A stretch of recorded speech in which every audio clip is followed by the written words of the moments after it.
Hey there, welcome back to another episode of Karishma Connect. Well, it feels like ages since I've said that. That's because there have been so many things going on, and we are all set to celebrate 4 years of Karishma Connect this month. Plus, might just achieve the 100th episode. Well, I'm speaking to someone on this episode who's already manifested my 200th, and that's beautiful, right? That's so heartwarming, especially at a time when there are days I question myself that what am I really doing this for?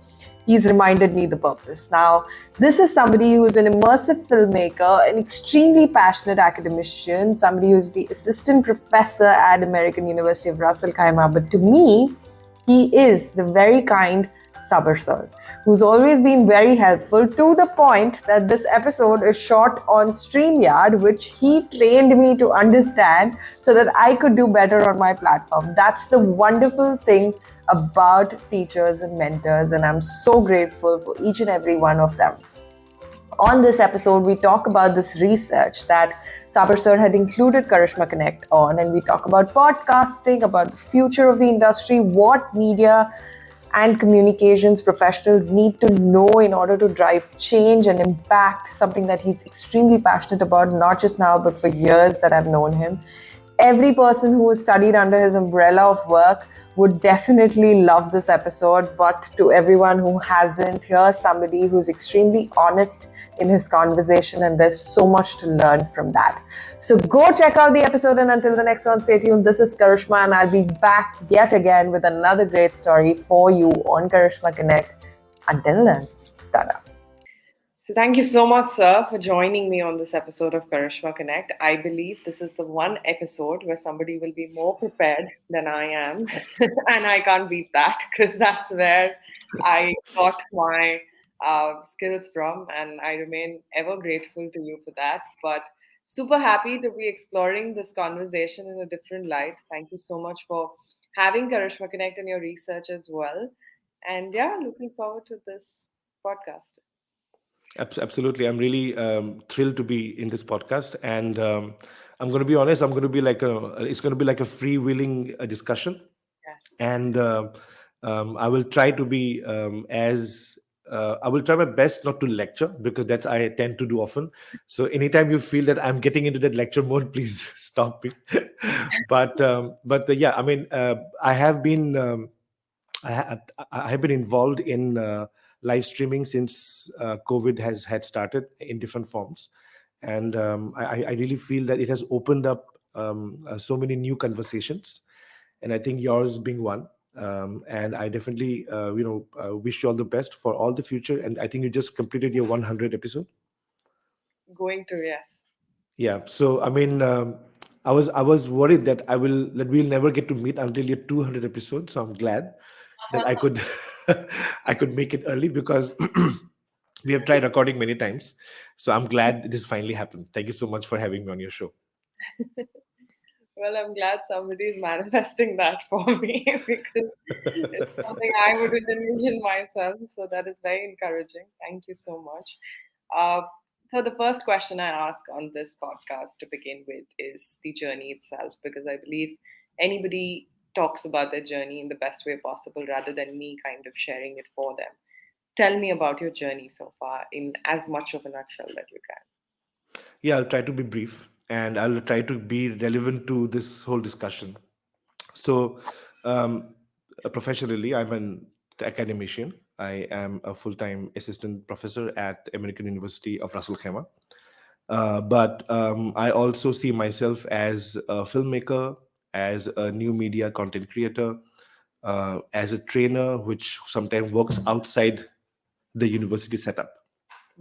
So, my background is basically broadcast journalism. That's what brought me to media and communication.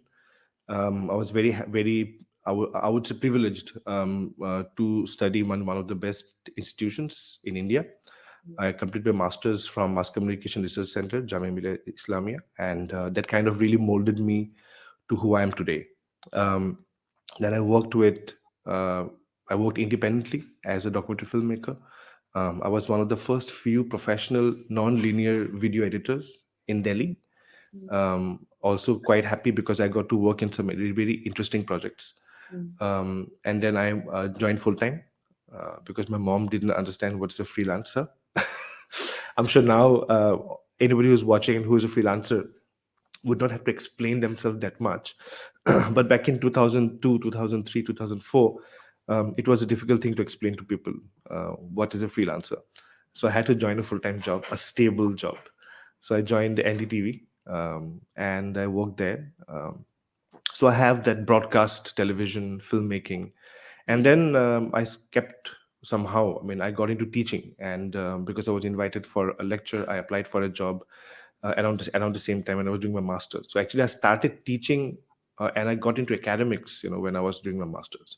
So that's basically how I entered academics. Never wanted to be there full time, but after working for around 3 years in NDTV, I felt like I should try it. I don't know how it is going to go for me, but let me try it. And that's when opportunities in Dubai opened up. I came to Dubai, and I've been in that whole dilemma, like, should you be a full-time academician and should you be a full-time in the media industry? And that has been a constant, like, internal struggle. Yeah. Because being in academics has its perks. Yeah. You, you have more time, you have time to spend with your family on the weekends. If you are full time into broadcast journalism, then you have no life. I mean, that's as true as it can be. I mean, um, all the festivities, all the occasions where you should be home, you will not be home. Yeah. Um, so that's been a struggle for me, and I stayed in that struggle for a few years because I had not committed myself for higher education. I had not started my PhD. So I started PhD very late. I should have done it around. I was like easily 10 years late for sure, That's so but right. better late than never. So I did my PhD, and that's when once you do your PhD and you go through the whole process, then you really understand what being in academics is all about. And I think that's a big learning. I feel that 2013 was an important year for me when I got myself registered as a PhD student. Mm. I had an excellent guide, an excellent institution to bank on. I did my PhD from Manipal, India, from MIC. So now School of Communication. Excellent culture, excellent place. Mm. Loved going there every summer. At least for the next 5 years, I was spending 2 months in Yeah. Manipal. Yeah. And it's very funny because I would always go there during Indian Independence Day, August Yeah. 15th. Yeah. So once I finished my PhD and I got my PhD, I mean, they would call me and ask me like, "We didn't see you in this year's Independence Day. Where were you?" so. So this whole connection with Manipal is very strong. I did my PhD from there. I really had a great experience, and then I started to wanted to move out from the Indian curriculum. I wanted to explore other curriculum as well. So I gave my time to Manipal, Dubai, and then I got this opportunity to move from Manipal and join American University of Russell Khaimah. So it's been here for the last 3 years. Great experience. Met some wonderful people, got into some wonderful research, and that journey is on. So that's in a nutshell. So there's a lot of things I left out, of course. I mean, some of the interesting bit when I was working with NDTV and I was making films, but I still continue making films. I still work with lots of agencies in Dubai, and my last project was a 18 episode TV series for Dubai TV and Sama Dubai, and that was an amazing experience. So it's not that, like, I'm into academics. I don't have to know what's happening in the media industry anymore. That is one of the biggest question that I keep asking myself: that am I teaching my students outdated information, outdated technology? Mm. And that keeps me moving. That is the one thing which I would never stop doing, which is to continue to learn something new. And Yeah. that brings me to your opening, which is like, we are today, we have so many tools at our disposal, and we are able to do this today. I mean, you and me, having a conversation and sharing our insights together, thanks to the new technology, thanks to the streaming technology, which has got so much better. So Absolutely. I hope I didn't take too long. No, not at all. And it's this one's going to be a very freewheeling one. So there Yeah, is. I'm going to be holding very few filters, and I'll be talking about in with a lot more honesty. Brings me to my next question, sir. Just what you mentioned briefly. Yeah. You spoke about having practical experience on ground in the beginning. Yeah. and then entering the field of academics. How important is it, according to you, to actually get on ground and have that experience, whether you end up entering academics or you rise up the rank and get into this isolated position in a corporate? How important do you think it is to invest and be out there and gain that practical experience in your early years? Very good question, and I hope I don't offend people who, because I know a lot of very, very good professors who might not have enough experience on ground. I have known people who, after doing the graduation and masters, they went straight to PhD, and they stayed in the academic field. They did not really venture out and spend a few years on the ground. So this is no way trying to dish them or whatever they have achieved. But I feel, having said that, if you are teaching a program Mm, where you're preparing students to go out, mm, I think it's very essential that you should also have that experience. Now, mind you, even though I might say that, oh, you have to be on the ground, but by the time you start teaching full time and you coming into a position like associate professor, you are not on the ground. You don't remember what happened on the ground. yeah, You're out of the scene easily by exactly. 10 years. Yeah, So the expectation is also should be practical, should be like, you should have real expectations. yeah, I honestly cannot tell a student what is out there today in the field. I can't. Even if I'm claiming, even if I study a lot or meet a lot of people, it's never like that. mm, If you have ever been on a film set, okay, and were on a film set 10 years back, and mm, you are on a film set today, it is a big difference. yeah, Okay, so that no one should ever claim. I mean, I still make corporate films. I still make documentary films. I try to use the latest technology, but still I'm not really connected to the industry. Like, when you are connected to industry, that's what you do on a daily basis. You yeah, go out, you shoot. I can never have that insight. I can never claim to have that insight. But having said that, it's really important for to prepare the students, knowing how the industry is moving, knowing how the industry functions, mm, and preparing them with those soft skills.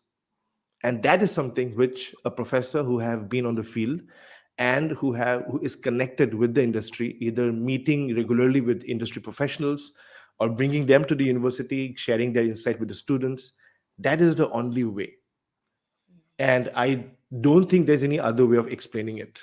I mm, mean, without offending anybody, if you have not been a reporter, if you have not been a broadcast journalist, if you have not done events, if you've not been worked in an agency or been affiliated to an agency, and you have not seen how agency works, I don't think you are fit for teaching that particular course.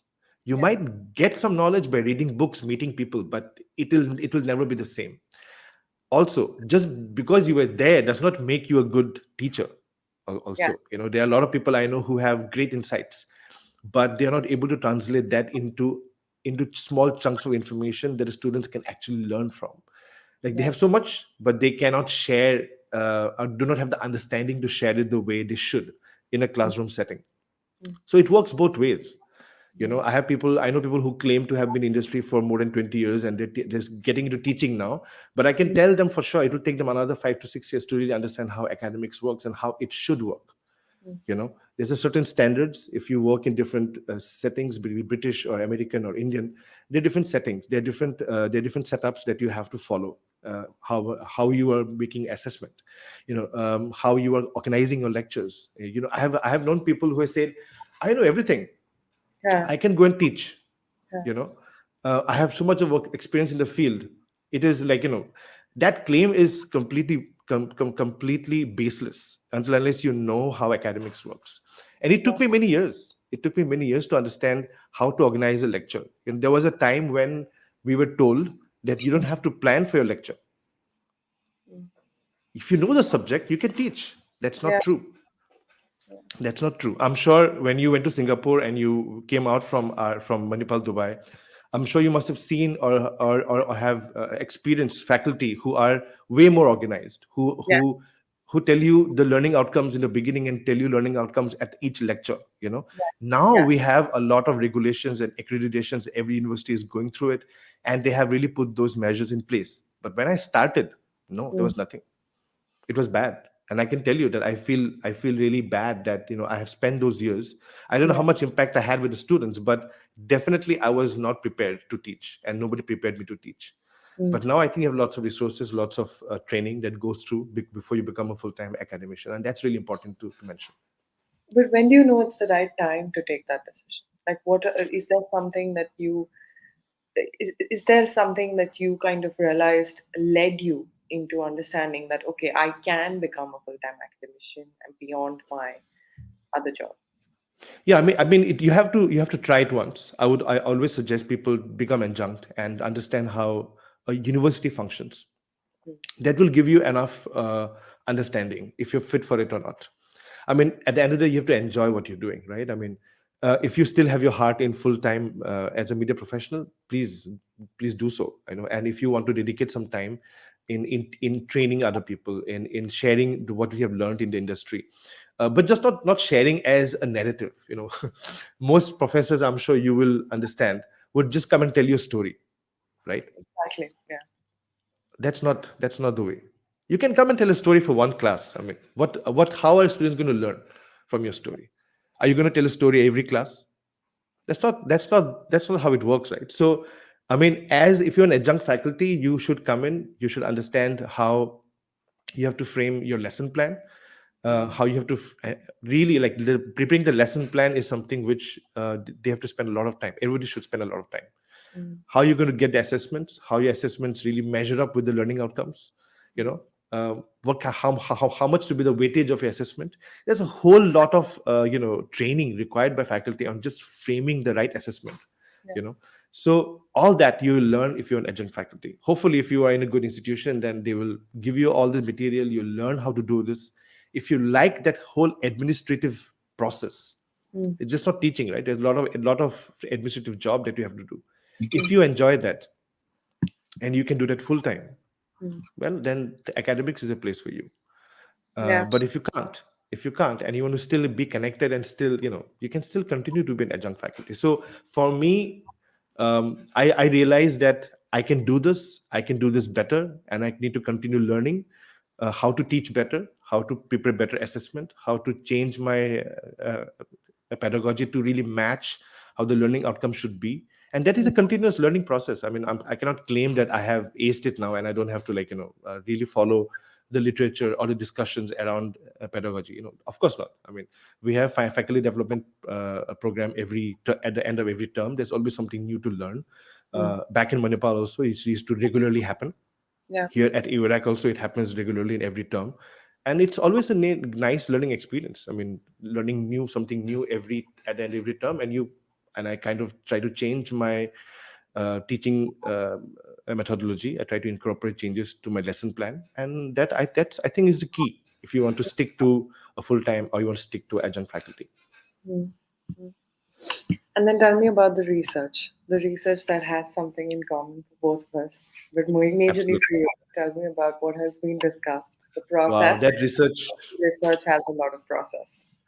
I mean, like, that research has been going forever, and that happened somehow in the COVID came in the middle of it. I met some people before COVID, and I was very lucky to actually go to their studios and interview them. So let me just rewind back. Mm. I wanted to do a research on podcasting, Mm. and by the time I was driving a lot, Mm. from and during the drive time, I realized I need to have better content. And for a while, I was doing TED Talk. I was only listening to TED Talks. Yeah. Then I moved to podcast, Yeah. and I think once I moved to podcast, I realized, wow, this is a area which looks like it's going to explode for Yeah. sure. Yeah. And this was around the 2018, 17 Mm. at that time. That was the And time. then I didn't stop. Then I started exploring podcast, and then I was curious, what's local, because I was not listening to local podcasting from UAE. Mm. And that's when I explored, and that's when I found some shows, and they were like so good. Mm. And I'm like, okay, I need to know more about them. Mm. And that's my journey. That's like just wanting to know how how many local UAE based podcasts are there, and what are they talking about, and Are they all expats? Are they all like a mixed bag? You have Emiratis and you have expats together. What is the focus of the podcast? So I found the Dukan show. I Mm. found Cunning Cultures, which was highly inspirational. I found the Hamburger Generation, and obviously then I met Chirag Desai and with Amaya Media, and then they came up with a report. So there are few reports which came out. Amaya Media came up with a report on podcasting. Yeah. There was another report by marketeers, which I don't think it's very accurate, but still they tried. Mm. So those reports really show you a landscape of UAE and Mm. the entire region. And Mm. then you realize that, wow, this is exploding, and this is definitely going to make a lot of influence on how people consume and what kind of audio to consume, and people are going to switch to podcast. Yeah. So that's when I started. So I framed my research question. I had an idea to explore. Mm. I contacted each of the podcasters. They were very happy to meet. I went to the studios to meet them. Mm. It was a great learning experience, Mm. and I really understood how much of hard work they put in, and how much of, like, what is going to happen to the UAE podcasting because of those players, because Mm. of those podcasts who actually have more than 50 podcasts to bank on. I really feel that you should start talking about podcast, and you should start really you can only make an influence if you prevent the pod fade. A pod fade is that you produce 10 or 15 podcasts and you die out and you don't produce Yeah. anymore.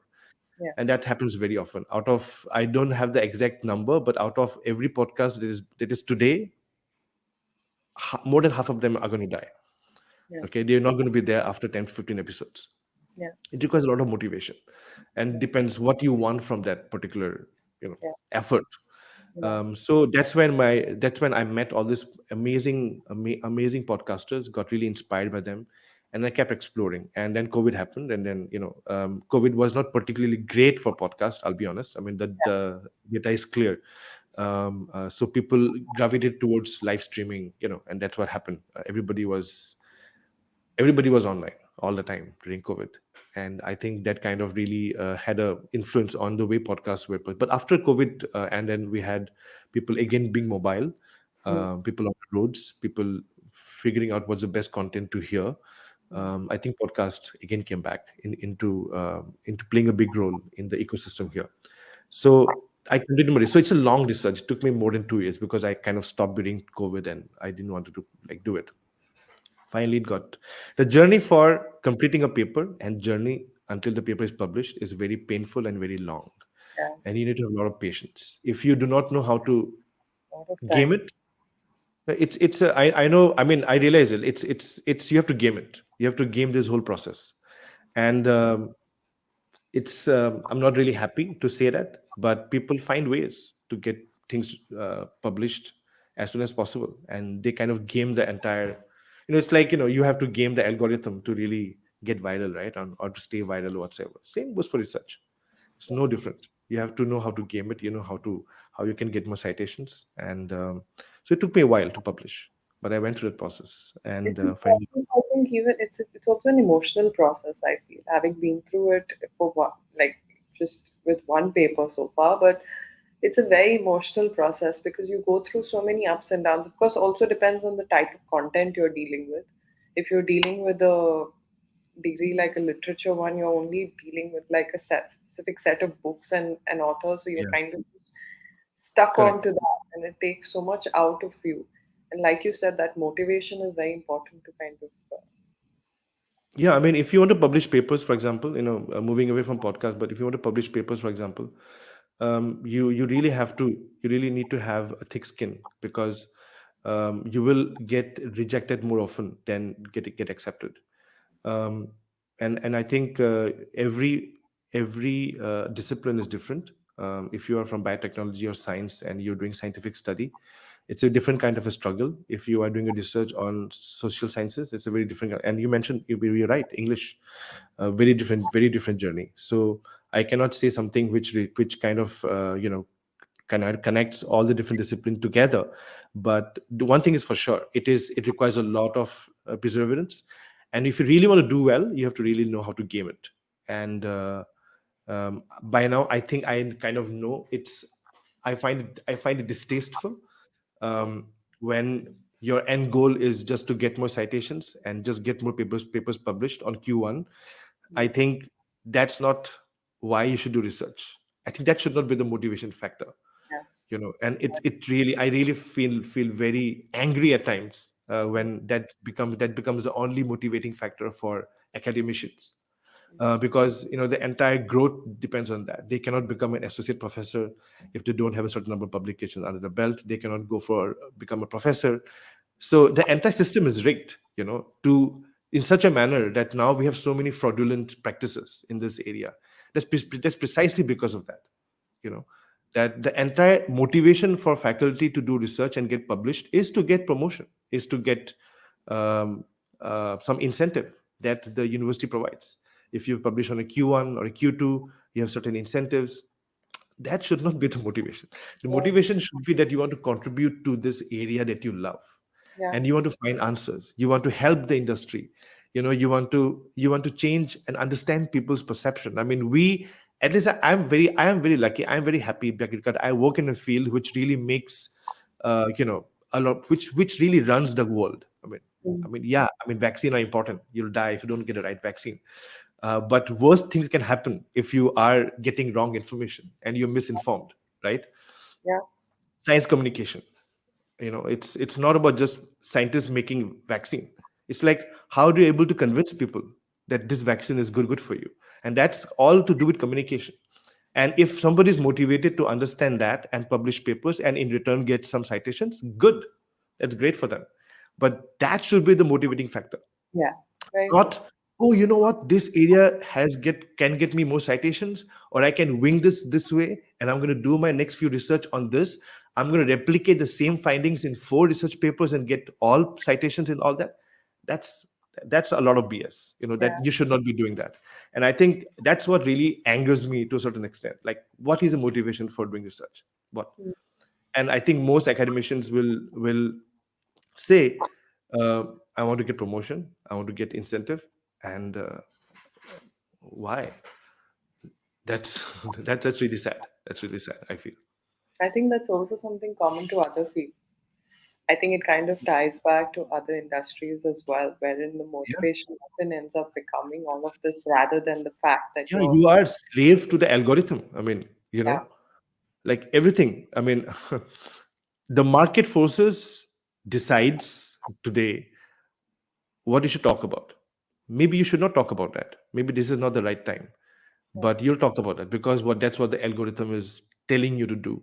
So you become slave to the algorithm. You just do things which you think will get you more likes, more share, more subscribers. And that's not why you join. If you've joined this to do that, fine, good for you. you know become an influencer. Influence people, if that's your thing. But I think, every content creator, you should do something meaningful and help people. If you feel that the liberal media is doing a lot of disservice to you, please talk about all the conservative values that we should go back to, mm, and talk about it in an effective manner where you get a good audience and they listen to you and you can interact with them. If you're on the other side and you feel that we have to move on, and we need to talk about some values that we need to put behind us, mm, do that. But if you are, all you're doing is you're being slave to the algorithm, and then you are just, you know that's not something that I would want people to be motivated from. yeah. you know And yeah. do you think that is what needs to change, whether it is the research landscape, academics, podcasting? Do you Yeah, think that? I'll give an example. I was talking to one of my friend. I will not name him, but he told me this with a lot of evidence, and Mm, you should also try and check it. mm, Check your Instagram and your TikTok mm, reel and TikTok. You'll find a lot of short videos today mm, where you will see somebody talking to somebody, like a podcast recording. They will have a mic like this, or they will have a mic which on a table, and mm, you're making some really viral, comment, something outrageous, something just factually is wrong, and something which is complete crap. But they're just being very serious and straight face, and you try to look for that podcast, you'll not find that podcast. These are people in Dubai who are actually just having a setup which looks like a podcast, recording themselves, Mm. saying incendiary things or things that people get excited about or disagree about, and that's what is getting them viral. They're actually not doing a podcast. And this is one of my friend who told me that he got lots of inquiries to record people like that. Just Oh. imagine. And So then what does it require? So I mean, just think about it. These are people who are realizing the potential of podcast. yeah, They want to make the recording look like a podcast. They're saying things which they know that the algorithm will pick up, and they're just riding that particular wave to get more likes, subscribers. yeah, I mean, just imagine how much time and effort do you take to record a podcast? How much time and effort do you take to edit a podcast? How much time and effort? If you're doing a narrative podcast, my God, it will take you months before you release an episode, yeah, right? yeah, So much of hard work and integrity, and as a journalist, you would know, yeah, goes into filing a story. And here you are, people in Dubai, just trying to wing it and yeah, try to make it look like a podcast. I mean, how dishonest can you be?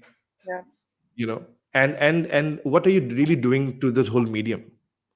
Like, what is the contribution to the podcast medium? exactly. you know that's what really infuriates me. I mean, I watch it and I know, like, oh my God. Where is Because this I podcast? feel it also puts you down if you are like it's. I can say it explicitly that I think even if I personally have kept going till say whatever the 100th episode, but if it, you kind of there are moments where you feel is all of this, because then you see one of these short videos come up and hit like Yeah, I don't know numerous amount of likes and comments and yeah, all of that, and then you have like a handful of people who are genuinely listening. But that's also become the reality, I think, today, because that's the first question anybody asks, even if you yeah. try to take Of course. things to How many another. followers have you got? What is the download like? you Yeah, know yeah, um so again, this goes back to the very first question: why are you doing this? yeah, Right? very true. If you're doing this just to get followers, wow, man, do it, whatever it takes. Whatever it takes. And I'm sure you'll do whatever it takes to go viral one day. You will not shy away from spreading lies, because lies will get you more share. uh, I mean, this is my advice to every content creator. You want to become famous? Talk in the most hateful way you can about Mm. anything. Yeah, Spread lies. yeah, you know and nothing goes better than lies. I mean, you see it in every industry: food and nutrition. yeah, So I've just become a father again. It's been 1 year, and I can tell you, like, the kind of videos I keep checking about my. I mean, we keep talking about, I mean, what she's checking on her Instagram, and so many people giving advice how to raise a child. So many people yes. giving advice how to grow fit. Look at the credentials. So many people talking about nutrition, So vitamins, protein, what you should consume. Look at the credentials. Are they qualified? No. But they will say it. They will say, stop eating this food now, right? Are you eating almonds? You're going to die, right? That's how it starts. And yeah, that's what draws your attention. Are you doing this to your child? And that really grabs your attention. And that's what it's an attention. It is an attention economy, true. Yeah, right? So I keep telling my wife, like, don't follow these people. yeah, Like, you will, like, what kind of research are they citing? Do they even know how to look at citations? Do they even know how to read a research paper? How much time it took us to yeah, read the research paper and yeah, and go to findings and figure out what the finding just says? yeah, You know, yeah, 90% of them is crap. What people are posting and yeah. claiming to be experts, and that's what getting them followers. So I mean, yeah, coming back to the whole point, if you want to do that, and I'm telling you, this is I'm giving you the recipe. Mm, It works better. Lies works better. that's true. Yeah, So if you want to get famous, drop all the pretense, start lying, and I think spread lies and spread fear and spread hatred. I think that will get you where you are, where you want to be. More followers. Yeah. But I think you end up needing something more than that to keep going. I think Yeah, I that mean, that's you have still important. have people who are really working hard and really, Yeah, um, when I say working hard, I mean like research, yeah, have some sense of responsibility before you start talking in front of the camera. And I think I really feel like, I mean, if they do well in terms of, as far as the algorithm is concerned, I am genuinely happy for them.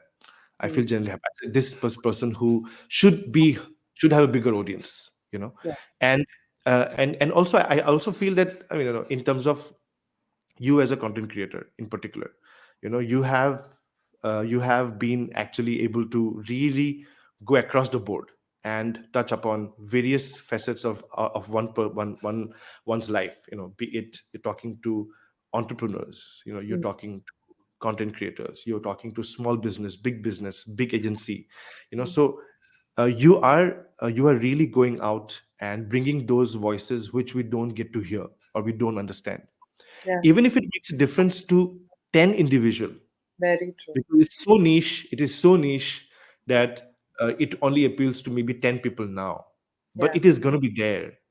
It is yeah, going to be there on the internet for people to find it. yeah, And that's exactly how I feel. I feel very indebted, honestly, and I'm trying to search for a topic, and I see somebody has put a lot of effort, and that research is out there, that video is out there. It's I just feel gratitude for yeah, somebody to take time. yeah, And I think I don't know, like in Hindi we say ना, आपको basically बहुत सारी दुआ मिलेगी, and that's fine for me. If I can change someone's perspective yeah, and I get like less than 100 views, I'm fine.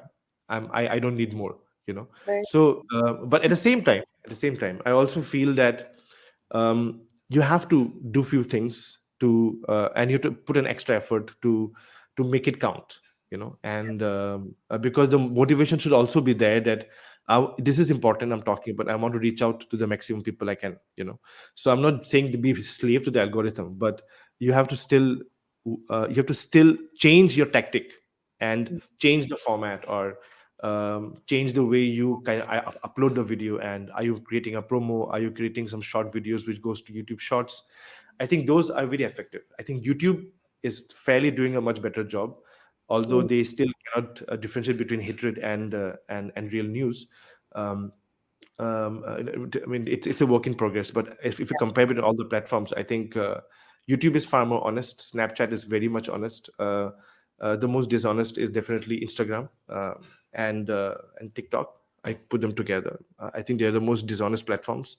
mm, They don't talk about the algorithm. They don't know. They don't tell you how they're doing it. They don't give you any understanding of why certain things are, out there, and why certain things are not out there. They don't care about how bad it is for people to spend so much time scrolling. mm, And so many research has come out, so many reports have come out. They don't care. They just want people to get glued, uh, and that's the end goal. They want you to keep looking at your screen and keep scrolling, yeah, and that's bad. That's bad for everybody. You're not spending quality time with your family. You are distracted. And I think everybody is basically riding the same bandwagon. But I think as a content creator, going back to the most important point, you have to find your right motivation, still try your level best to reach out to the maximum people, do what you can. Maybe you can be in multiple platforms and you can draw everybody to YouTube, for example. So and you can be on podcast. That's what you are. I mean, you have your show on podcast, you have your show on YouTube. You are in all the different platforms, and that's the right thing to do. And I think that's something that every content creator should think about, is how do I put in the same effort but get the best results. yeah. Explore and diversify as well. Yeah, I think that Yeah, I yeah, agree. yeah. I'm going to come to the technical side of what you just mentioned. Tell me some tools that you think can help content creators, podcasters, anybody looking to create something, make the most out of that journey. Yeah, I mean, if you are a podcaster, then I think, or if you tend to also plan to go live, and I think this platform is the best. It is StreamYard. I've not been paid to say this. I've tried other platforms. I think this is very quick, easy. You can work from your browser. You don't have to install an application. That means makes a big difference. If you are a podcaster and you are like really starting out and you need a lot of help, in terms of your audio might not be great, you might need help in editing, then I think Descript is a very good option. Descript, and these are all the features that it has. One really amazing thing that I love, which now other platforms are also adopting, Mm. is editing the video or your audio based on a script. And I always used to think like, this is so ingenious, this is such a genius way of editing, Yeah. because you write a script and you can edit your recording Yeah. based on the way you edit your script. That's I think, amazing. You yeah. can add videos on your script, it will get added. It has got so many different tools here, as you can see. Yeah. uh, Yeah. so as a platform which has which for newcomers, this Mm. has got everything, as you can see, everything that you want. Okay. So I think you should definitely explore Descript if you are a content creator. um, the second tool, so StreamYard I mentioned, Descript I mentioned. There are some tools which, if you are struggling with your audio and you want to fix your audio, for example, you can go to Adobe as well. Adobe has a tool which very recently they had launched and made it available. This is the tool. It is called Adobe Podcast. It is in the beta version, Oh, and you okay. can definitely upload. I have a pro account with Adobe, so I'm getting the premium access. Mm. But this really helps in terms of cleaning up your audio, because I think what most podcasters don't realize is the audio is very important. You Yeah. have to have audio to that's the that is one goal that you should have. If nothing Mm. else, I want the audio to be of good quality. Mm. So you can definitely go for that. So these are a few tools I use. There are other tools also. Some of them are free, some of them are paid. But I think you can definitely try those tools to really start. And I have helped incubate some podcasters here, either in terms of giving them information about the entire medium, how to launch your podcast, what kind of basic settings you need. And most people, it's sad, but this is the truth. If you want to have a podcast, you need to also have video recording capabilities today. Yes. uh, It's One of the become best. podcast generation, as Sennheiser Exactly. called it first. Exactly. I mean, YouTube just launched podcasts, so you can imagine how important it is. It's sad. The very beauty of this medium was that you don't get to see the person behind you. Okay. Only when you close your eyes and you listen, you can visualize. And Yeah. that's the medium's greatest strength. Yeah. Unfortunately, thanks to social media, it is no longer that the case. You have to appear good, you need to have a good lighting, you need to have a good setup, so that people get to see you while you talk. And imagine people like Hard Folk, which is one of the most important podcasts when it comes to technology. They launched their channel on YouTube. So it's nice to see them. It's always. But I feel like when you can visualize and your visualization is better, and it really becomes a very rich medium. The podcast is very intimate. You're listening to a person, and that person is talking to you on your ears. Mm. And that's what worked for lots of crime and detective podcast. Yeah. Yeah. They could do things. They don't have to worry about video. So, and it's also good for somebody who is new, who is starting out, can only handle audio at this point.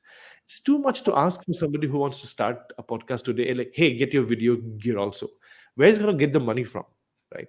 So that's a big letdown, I would say. It's not. I won't say it's a good thing that's happening to podcasts. I don't think it's a good thing. Also, I want to go back to this whole point. Podcast is an audio medium.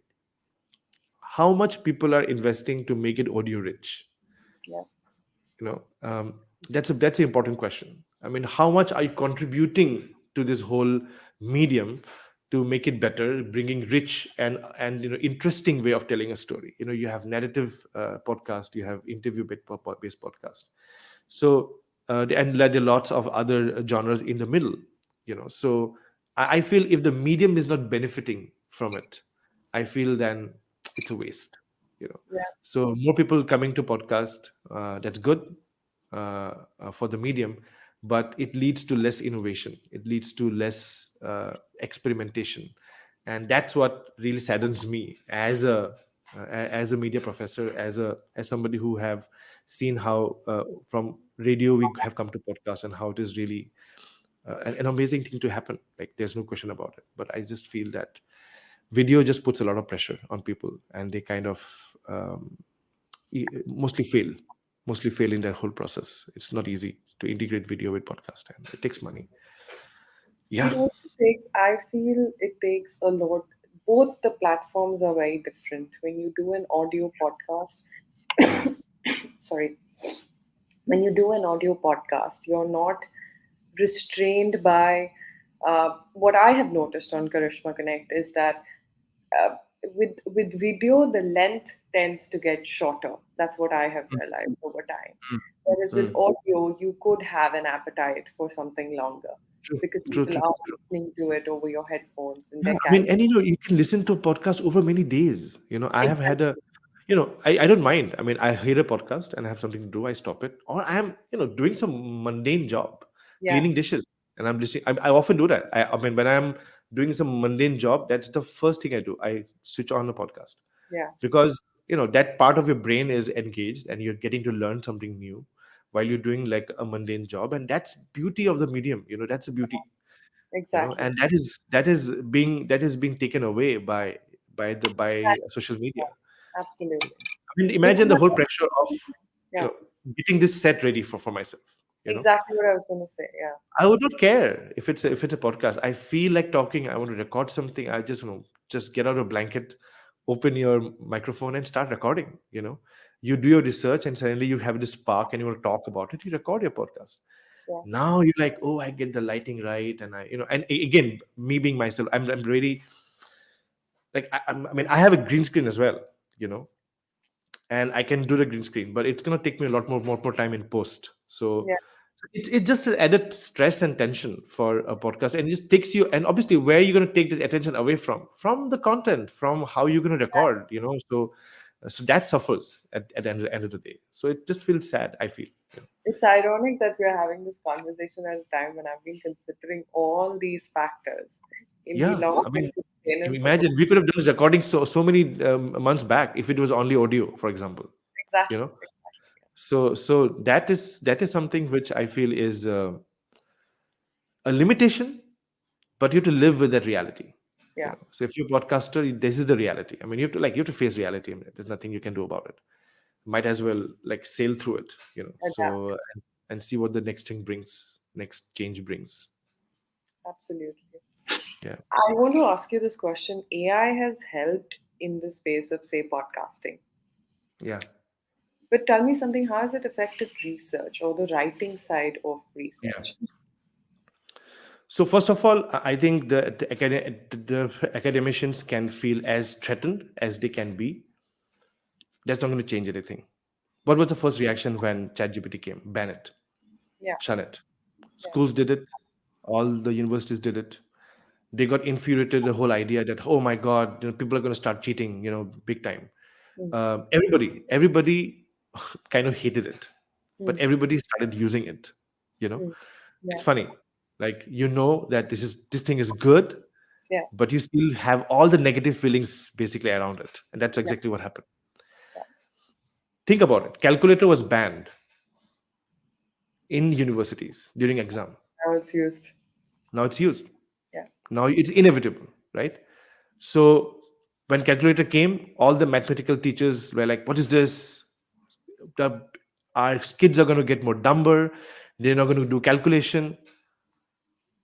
It's inevitable. Inevitable. It's inevitable. Okay, you have to integrate and learn how to integrate ChatGPT in your curriculum. There are a few universities, thankfully, in the UAE. I've seen from day one. I have checked which universities are um, taking it and adopting it and integrating it. Again, I'm not making a value judgment. Some universities have the budget. Mm. Okay, some Yeah, universities don't have the budget. yeah. Somebody like UA University has, there's no end to how much money they can spend. So I have seen them doing pretty good job. Abu Dhabi University did a good job. Um, there are very few universities I can name who have actually from the day one not looked at ChatGPT as Mm, an enemy. Okay, mm, mm. of course, teachers, their concern are legit. I'm not saying they should not be worried, but you have to put things in place, Mm. right? You have to put things in place. You have to adapt to it. Mm. I feel that the students should be made aware how much can they use and what they can use it for. Yeah, very true. Okay, that has to be very clear in your Mm. lesson plan, in your class. Make it very clear. Please use ChatGPT, no problem. Mm. Okay, use it, but use it to do this and teach them how to use it. Mm. Okay, at the same time, teach them this is not the way to use it, Very true. right? So, I mean, look at ChatGPT, the kind of innovation that they have come up with in the last few months. I mean, Mm. it is of staggering dimension of what Yeah. they have done. Yeah. Yeah, you can share my screen. This is my ChatGPT. Okay, Yeah. and you can see that these are all the new apps that they have. Wow. These are all the custom versions of ChatGPT. I use Consensus a lot. Okay, I think it opened a new window, so I have to stop sharing. I have to again share this Consensus. So Consensus I use for looking into a research topic Mm. and figuring out where should I begin. Mm. Okay, Mm. so I ask questions to Mm. Consensus. I am doing a research on this. What is the right way to go about it? Can you tell me some accurate citations where I can look and I can download the paper? Then you have the data analyst option, which is really, really amazing. Like the data analyst option in ChatGPT is crazy. In my last two research, I have used data analysis to clean my data, ask questions to the data analysis of ChatGPT, and got the right answers. Wow. Um, I'm still exploring the way to create graphs using that data analysis. It does, by the way, it does produce your charts and graphs as well, Mm. high Mm. quality. You can use them in your research. But all that I'm doing here, I have to mention that in the paper as well. I cannot lie Yeah. on my methodology that for data analysis, besides taking help of a statistician, I also took help of ChatGPT, and there's nothing wrong with it. It actually gave me very accurate, and I could do things in much less time. I mean, it was definitely very fast for me, very Mm. fast for me. Mm. You have a PDF and you want to know what's in the PDF, upload it. Ask ChatGPT what's in the PDF. Ask specific questions, it will give you the right answer. You know, so AI is here to stay. Better get like a pro. And by the way, like ChatGPT is not giving you pro accounts anymore because they have like overshot their capacity, right? So now you cannot become a pro even if you Sorry want to. You're late to to the that. party. I'm Yeah. sorry. Yeah. Yeah. You have to either go to Bard. Bard is still getting there. By only January, they will have the version out. Maybe this month end, they will have the version out which matches ChatGPT 4. Okay. Yeah. Yeah. So Bard is only looking like the one competitor which can give a good run for money to ChatGPT. There's no other better player, in my opinion. So um, people from marketing, people from the industry, people from filmmakers, academicians, students, you have to use ChatGPT. You have to learn how to use ChatGPT, and you should make it very clear what are the rules, what are the rules of the game. Just Mm. like you make it very clear for plagiarism, Mm. right? Make it very clear for ChatGPT. You have tools today that really scans all your submissions and tells you how much is AI generated. No big Yeah. deal. if you Yeah. if you if you are an academician and you use a plagiarism checker, use AI checker also. Yeah. If your assignment is such that people should not use ChatGPT at all, tell them, if I Yeah. check it, if it gives me more than 30%, F, Mm. right? Mm. So make it very clear. If your assignment is such where your assessment is such where you are open to using ChatGPT, you are open for students to explore and find answers, okay, and cite from there, right? Make it 50%, no Mm. problem. 50% should be your original idea. 50% you can draw from ChatGPT, your conversation with ChatGPT. My point is, make it clear. Don't shun it. Don't run away from it. You're doing a disservice to the students if you are not allowing them to use. Again, discipline to discipline, things can be different, right? Yes. But English, for example, can't have chat. You can't use ChatGPT Yeah. ever. Yeah. You can use ChatGPT to give you feedback. You write something, upload, and ask ChatGPT what are the things, where have I gone wrong, blah blah blah. That could be one way of using ChatGPT for English writing, but no other ways. You have to write. You Yeah. have to write. You have to write yourself. True. That ChatGPT should not replace. If that happens, then it's bad for you. Very true. Um, then we are, there's so many examples today. Like, news organizations are getting fired Yeah. for somebody like Sports Illustrated. Imagine, Yeah. they had an article which was completely generated by ChatGPT, and it was so bad. It was so bad, Yeah. and Yeah. it was so bad for people to find out. You know, Yeah. so news organizations are getting the rap for it, for using ChatGPT. They should not. You know. So again, it is different from discipline to discipline. But my response to academicians and schools and universities banning ChatGPT, you're not doing any good by banning it completely, for sure. And then tell me, my last question to you is, in this evolving scheme of things where you're faced by, you have AI, you have, don't you think the entire relationship between a student and a teacher or an academician and their students is kind of evolved at a rate that now almost redefines that relationship? Do you see that relationship being faced by a redefinition, and how that kind of functions? Are you almost like a mentor to your students today, as opposed to being a teacher or a lecturer? Yeah, yeah. Has that been? It's a very important question for again, you have to go through that personal journey to really have an understanding and insight. I constantly compare my professors with myself, um, and the level of interaction that you could have with your Mm, professors.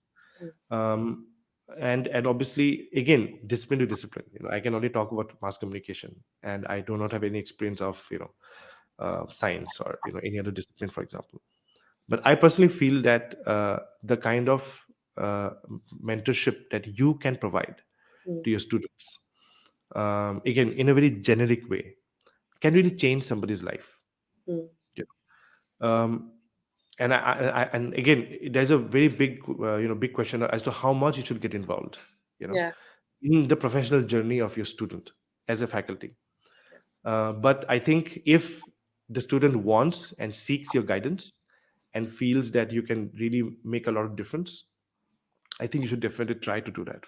you know um, I am connected with my students even after they have graduated. You bring a great example, and there's so many other students that I'm still connected. Some students still call me if they want to change a job, and seek my advice, and I'm usually very honest. I don't sugarcoat anything. If they are in a job which I don't think they should be, I tell them very openly. So my first policy is being honest. So I want to be very honest with my students, brutally honest, in most cases. And that kinds of tells them that, okay, if I ask him, he will tell me what exactly it is, or Yes. should I continue, or should I not continue. So that's how way I operate. Um, so I do have a personal connection. At the same time, it is more of a mentorship that I seek with my students, to build over time. If over time I feel that, okay, wants to be on their own, I will not bother. Mm. At the same time, I also feel that as a media professional, you should build a network. Mm. So I have a Manipal Dubai network, very active, still very active. I'm still connected with all the professors. I love them. I keep talking to them. Even they have retired, they have left the job, whatever. But I also am very much building a community at my present university, building a strong alumni network. That's very important because I feel that leads to a lot of opportunities that opens up for the fresh graduates. Mm. And it's very strong. You go to an organization today in UAE, and you have 5 people from AUS, and there's a connection, right? Yeah. So that is undeniable. Yeah. I'm from MCRC, and I go to a social gathering, I go to a film launch, I go to any kind of place where I can possibly find people from MCRC. It's a very special bond, Yeah. right? Very true. So that is very important. Like, you have to build that network, and I try to build that network. I mean, I try to build that in social media, on WhatsApp, wherever I can find. I try to connect people, like, hey, you should know this person, she Yeah. graduated 10 years back, you should talk to her. I mean, it depends if the student wants to take it or not. I mean, it Yeah. depends. But I do inform the other student, like, this person will call, he's just getting into the career, can you help and give him the right advice? That's something which I love to do, and I will continue doing that whichever universities I move from here, or or outside UAE. But that is something which I always continue to do, and I'll continue doing that, is to build a network, to build a kind of support system for new freshers. I think that's very important. Yeah. Yeah. And that makes me grateful to have had this conversation with you because Thank I you so believe, much. first of all, it's very difficult to even end the podcast here because I feel like I can ask many more questions to you from what we've just discussed. But No, as you said, we remain adaptive to the modern day listening format. honestly, like it was a very nice conversation, and I like talking to you because I wanted to be as honest as possible. And I feel that you should definitely get to your 200 episode, and I wish you all the best, and you would. And while doing that, you'll change a lot of people's life as you are doing it. So all the best for the next 100 episodes. Thank you. Thank you so much. Means a lot. Thank you.